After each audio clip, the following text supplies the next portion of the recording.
So I've given modern Pokemon games like a really hard time. And for a little perspective here, I've been playing Pokemon games since Pokemon Blue. I got it probably a few months into the life cycle of the game. The game came out, I think, around 98, 99. I don't know the exact time off the top of my head. But other people in my class had gotten it first because I remember it came out and everyone wanted it. And, I begged my parents, I was probably in second or third grade. And they were like, hey, if you do all this stuff for your soccer practice, you do all this for lacrosse practice, you all do this for homework, and at some point you'll get it. So I got it like a little bit into the cycle. I remember I played the game at my neighbor's house first before I ever got it. I think the anime was already running at that point in America. And I have such fond memories of the game. Like what I pictured the Pokemon looking at, because the sprites, what you're looking at from behind, is totally different than what they would appear as in the show. And when I finally saw what they were supposed to look like, I was just blown away. And I remember being a kid and just having this fantastical imagination with the game. In my mind, everything was connected to each other. Like I didn't even understand the concept of the internet yet. But in my mind, I was, when I went to a trainer battle, when I went to the League 4, I was playing another person. And that's just how I conceptualized it as a child. And now we've advanced to a point where like you can just connect to other people. You have so many games these days. They're just massive multiplayer online games, and you're just playing people all the time. And Pokemon just never got there. And I think I give these games a really hard time because the world feels empty. I mean, I'm not saying it needs to be like Grand Theft Auto Online, where every time you log in, there's just people all around you everywhere. But like, there's a lot of parts of Scarlet and Violet where like I feel like you shouldn't feel so alone out in the world, But going back to the old games, there was always a replayability. There was nowhere to send your Pokemon. There was no higher purpose. So eventually you would just restart your game. Unless you're like really, really attached to them. I must have played through Pokemon Blue 40 times. There were 2 times that I kept the save completely for a long period of time. Once was a child, I got like multiple Pokemon to level 100, and I thought it was the greatest thing ever. And the second time was I replayed the game when I was probably a freshman in high school, maybe a sophomore in high school. And it was around when Diamond and Pearl were coming out, and I believe there was a method to get Pokemon from Pokemon Blue all the way up to Diamond and Pearl. I don't remember off the top of my head. But I remember there was a reason, and I had this Blastoise, and I just loved it, and I played through the game and had a blast. But then over the years, Fire Red, Leaf Green came out, and I replayed that a bunch. And I remember Heart Gold, Soul Silver, and Gold and Silver. I played through those a bunch. And then Diamond and Pearl came out. That was really the last main series game I played throughout my childhood. It kind of blew up at the school I was at. There were just people in extracurriculars, like between class periods that were meeting in the underground. It was a really fun experience. And then I didn't play Pokemon for years. Throughout college and beyond, every now and then you'd be hanging out with friends and you'd be like, oh, let's jump on Pokemon Stadium or let's do this, But I never sat down and played Pokemon until someone gave me Sun and Moon. I was living with a guy and he's like, dude, you gotta play this game. And I played through Sun and Moon. I don't think I ever finished the game. There were just so many new Pokemon, I was overwhelmed. And then I went on a year-long deployment to the Middle East. And while I was there, I decided to play every Pokemon game in order. And I made it all the way through I got the emulator versions on the Game Boy Advance, which was really nice.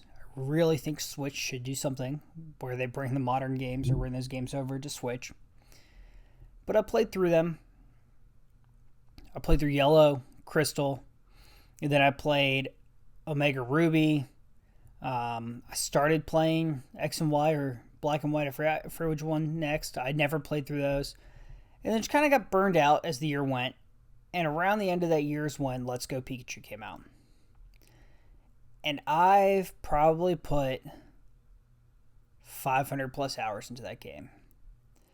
I have 335 recorded hours played on my save file on Let's Go Eevee. I have about 100 hours on Let's Go Pikachu.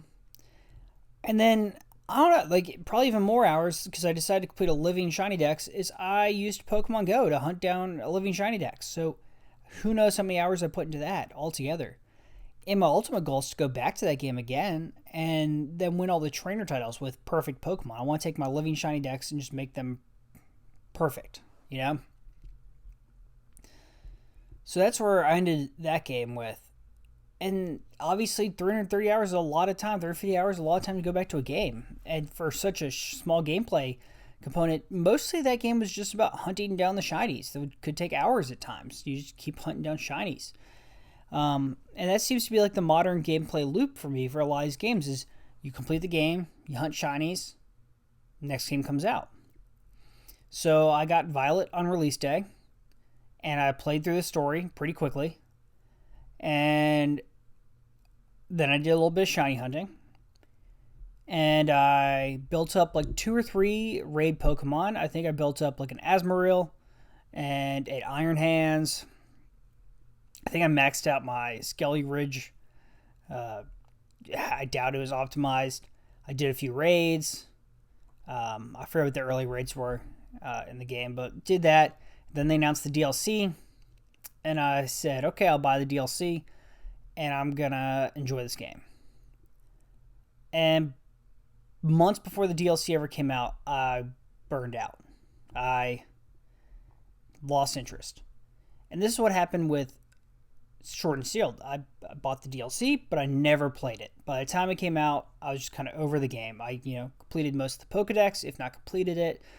I know for Scarlet and Violet, I did not. I'm still missing the Paradox Pokemon from Scarlet because I can't find anyone to trade with me. I'm missing the Ride Pokemon from Scarlet. Never completed the Pokedex. Never got the Shiny Charm. But every time I'd open my Switch, advertise, hey, here's the DLC that I knew I bought already. And that's the thing is, like, they announced there's no Pokemon game coming this year.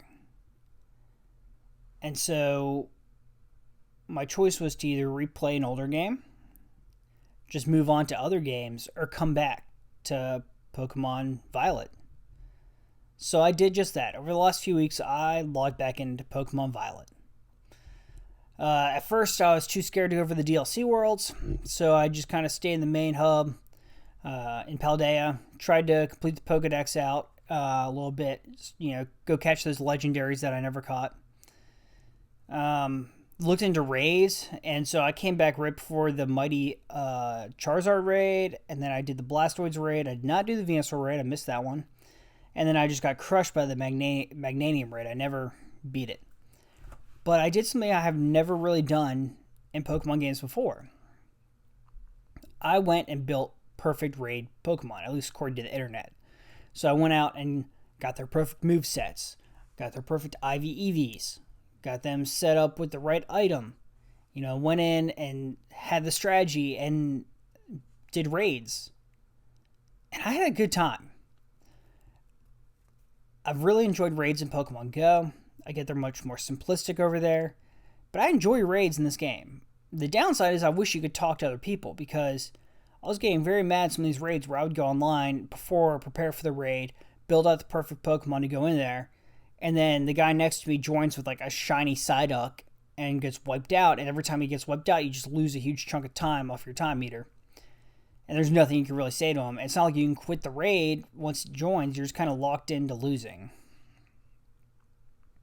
I guess the solution to that would be to go join raids with people I know, go join a Discord or something, but I haven't gotten that committed. I'm just kind of logging off for like an hour at night, like, hey, I'll just jump on, do some raids, see what happens. That's kind of where I'm at.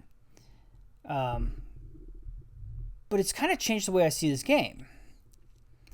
Because previously, like, you'd beat a game, and that was it. And then you got the ability to start moving things up to, like, future generations. So you'd beat a game, and then your cool Pokemon, you'd move over to that next generation. But, so, like, say I got some really cool stuff in, I don't know, Sun, and I moved it over to Moon, or, like, probably more relevant, I got a level 100, Score Buddy from Sword Shield. I'm not going to move it over here to Violet now and then use it in the base game. Because I don't like just overpowering everything by being overleveled from something from a previous game. If I happen to overlevel something in that game, I justify it by saying, hey, that's how the game was built. It allowed me to overlevel. But I'm not trying to bring in my strong guy from the previous game. So those kind of just sit on my bench forever and never get returned to. But the raids thing kind of changes that, because say I build out a perfect, Cubone. I doubt Cubone's relevant to any raids these days, but say it is. Say I build a perfect Cubone. And I use it for whatever raids I use it here in Scarlet and Violet. And the next game comes out and has a raid system, because you would assume it would. I think Short and Sealed had a raid system, and now this. So raids come out. Well, after you're in the end game, that Cubone might be viable again. So these Pokemon that I'm spending time and effort into can come back and still be useful in future games, which is a really cool concept that, like, I've never applied to these games before. I'm sure there are people, especially people who are in competitive battling, their competitive Pokemon probably roll over game to game as long as the meta stays similar. I don't really follow the meta, so I'm not really sure, but I would assume. So it kind of changes how you can play the end game. Like, instead of, reaching your point where, okay, raids are boring, there's nothing to progress, I'm just going to go right for the next story, you can start building towards the next story. Or not next story, but towards the next end game. And so, I guess because of my experience with Pokemon Let's Go Eevee, I kind of have a living shiny dex, at least out there. I have 1 through 150, just living out there shiny. And I wouldn't mind collecting more shiny Pokemon. I have quite a bit through Pokemon Go. I have quite a bit through other games just sitting around. And shiny hunting in this game is pretty easy. So I've kind of, started shiny hunting a little bit. The Herba Mystica thing is awesome, although I have a lot of trouble acquiring them. So if anyone has any tips of what I should be doing to acquire massive amounts of them, I am open to all suggestions. But I'm glad I came back to the game. And spoilers ahead, I actually played the DLC. And I wasn't disappointed. The story of this game was wild, to say the least. You had the guy running the academy posing as a kid to try to get you to stop the gang, which wasn't like a gang in terms of like Team Aqua or Team Rocket. I mean, Star was just kind of like a school club gone wrong. And then you had the girl that was running Team Star was like your friend, I guess. I can't really remember. Then the gym leaders were there, and they were their own challenge. Like, the story was okay. I feel like it could have been better, but it was okay. I enjoy the open world concept. But you kind of get to the end, and you're like, oh, Elite Four, But the DLC, like the Elite Four over on Blueberry Academy, is interesting to me. The Elite Four is a club within the game, or within the school. Like, the kids have created their battle system, their rankings, and the top 4 of the whole school, the best battlers, that's your Elite Four. Like, that is an interesting concept. That intrigued me. Especially because now your friend that you made friends with over in the first part of the DLC, Kiki, is the head of the Elite Four now. And even that story over there with the masked Pokemon and the legendary, and kind of giving like a backstory to them. Man, did we even get any backstory for the 4 legendary Pokemon that are locked away in Scarlet? Like, or maybe it's like in some sort of menu or one of those classroom things, and I just didn't go read it, which is kind of on me, but also the game should make it kind of force me into reading it. Like, shouldn't it be telling me about the legendaries? Like, I kind of hate sometimes when these games are just like, oh, legendaries, they're there. Because sometimes they have these great stories, like Ho-Ho had a story. Groudon, Kyogre, stories. They were there to destroy the world, basically. The ones in Sword and Shield, I believe, had stories tied to the main story.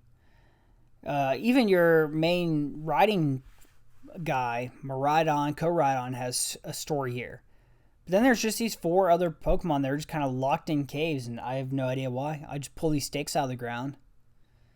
which was never really explained to me. I just kind of stumbled upon them, and if I didn't Google it, I would have never figured it out. Yeah, I kind of wish they had. Like, I feel like they got left behind by how kind of cool the Teal Mask story was. Like, the Ogre coming to town, having to hide its face, and then getting attacked by these other Pokemon, and the story got misconstrued, so Ogerpon became the bad guy, even though it really wasn't. And then you have to turn the tide. I do like how quickly the town kind of turned into your side, like once I heard the full story. I feel like they could have been expanded upon if they really wanted to drag out the DLC where, you would have to come with Ogerpon, like, show off that it's actually good, or like, but, it was a good enough story. By the end of it, I was feeling pretty happy. I was actually kind of feeling bad for Kiki. I wish they could resolve that better, but I guess that's what creates the tension in the second part of the story.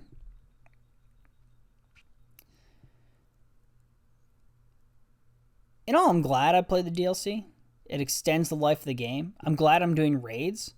I think that extends the life of the game, and you have to extend it because now they're not releasing a Pokemon game until 2025. But raids adds an element to Pokemon that I feel like was missing. And now, obviously, it's been there since Scarlet and Violet. And I'm sure people have been doing this all along. But it allows you to build out a perfect level 100 Pokemon. Now, I mean, and not perfect because they can change. Like, there's certain movesets that are geared towards doing certain types of raids. And so, like, you might have to change your movesets depending on which raid you're going into. But that's not too hard. The game makes it pretty easy to do that. It makes it pretty easy to re-gear a Pokemon. And it makes these things viable for the future. And then that's another thing is usually you get to the end of these Pokemon games and you just have hordes of rare candies, hordes of TMs, hordes of PP ups, HP ups, all the items just sitting there because you were scared to use them. I'm one of those people that never want to touch the Master Ball because you might want it for this one thing later on. You just don't know what it is. And so it just sits there. And this mode, these raids where you have to build these things out, it encourages you to spend your items. It encourages you to use what you have. It encourages you to play the actual game instead of leaving things on the table. And I think that's good because if not for this, I would have left this game behind months ago, and all those items that I hoarded for the entire 100 plus hours I was playing would have just been left forever, untouched. I probably would have transferred everything to home and just left it all behind and never thought of it again. And this really gives you a reason to go do these things. Is the graphics of Scarlet still terrible? Yeah. Do I have an emotional connection to this game like I would for, I don't know, Gold or Blue? No. But is it still fun? Yeah, this is still a fun game. It's a good game. I'm having a good time. I would recommend coming back into raids. If you're thinking about playing Pokemon again and you're like, hey, maybe I should go play maybe I should go play Pokemon Sun again. Violet and Scarlet is still there. Raids are still fun. It's probably better if you have a group. If someone wants to group up with me, hit me up. Maybe we could form some sort of like Discord, or I'll come join someone else's Discord. Come do some raids together. That'd be cool. But yeah, I'm enjoying it again, and I'm glad that I came back to it. Do I still think virtual console games for like Ruby, Sapphire, I don't know if they could do the DS ones, but like, do I really think they should come back? Yeah, I think they should release that. If they could release a virtual console DS games, that'd be sick. And they don't even have to do it like on the free virtual console that Nintendo's already giving me. I would gladly pay 10, maybe $15 to have a virtual console version of Fire Red that's compatible with Pokemon Home. Or with Heart Gold. Well, Heart Gold's DS, isn't it? I guess it would have to be a remake of Gold. No, because they'd have to figure that out. It would have to be some DS games, though. Because Alpha Ruby Sapphire, Fire Red Leaf Green, they could do that. Which would be okay. But I guess I'd prefer the DS ones. Yeah. We'll see what they do. I'm guessing nothing's coming. I mean, there is no game coming this year, no mainline game. So if there was ever a time to release those and charge money for them, now would be the time. I think the DS ones would be hard. I mean, I guess you could split the screen. I mean, you could. See, this is when you kind of wish that you could hold the DS or the Switch in your hand and then have it on the screen also. So you could have like the lower menu on your Switch and the upper thing just be your whole TV screen. Wouldn't that be cool? Man, or another Let's Go. Think about it. That'd be cool. So, I don't know. You want to hit some raids with me? Those are my thoughts. That's my thoughts on Violet. I probably have more thoughts. If you have anything you want to say about the game, maybe you'll spark something in me, and I'll have more to say. Maybe you have something about what I said. Maybe you have something to say about nothing at all. Let me know. All right. I'll catch y'all next time.